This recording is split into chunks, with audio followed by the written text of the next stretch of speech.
The UK government has done a U-turn and decided it will attend a drug death summit in Glasgow.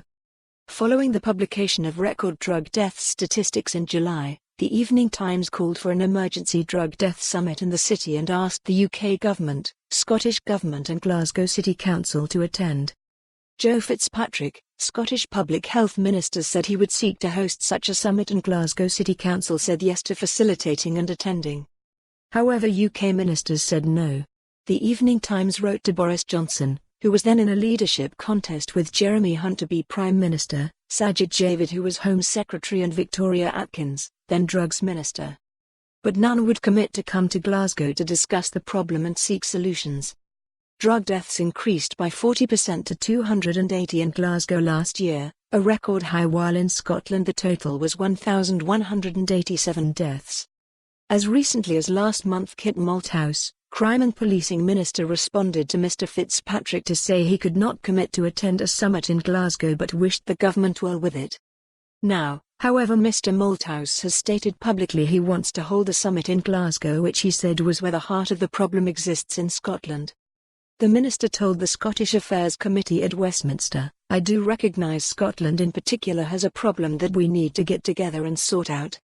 So what my suggestion is, I would quite like to hold a proper joined-up summit in Glasgow, where we invite all four nations and in particular areas of England and Wales, say Swansea, Liverpool, Blackpool, that have particular problems, to come and talk about how we are going to collectively address some of these issues." He said while he had an open mind about a drug consumption facility, that the government has so far refused to allow, he said that treatment was the most effective way to reduce deaths. He said there were legal and philosophical problems with drug consumption rooms and they only reached a small number of people.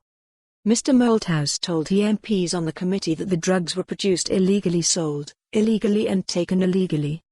He said the money that would be invested in a drug consumption room would save more lives if it was invested in treatment instead, adding that investment in heroin-assisted treatment, naloxone to reverse overdose, and methadone and other substitutes, and better investment in recovery is a better route to reducing drug deaths.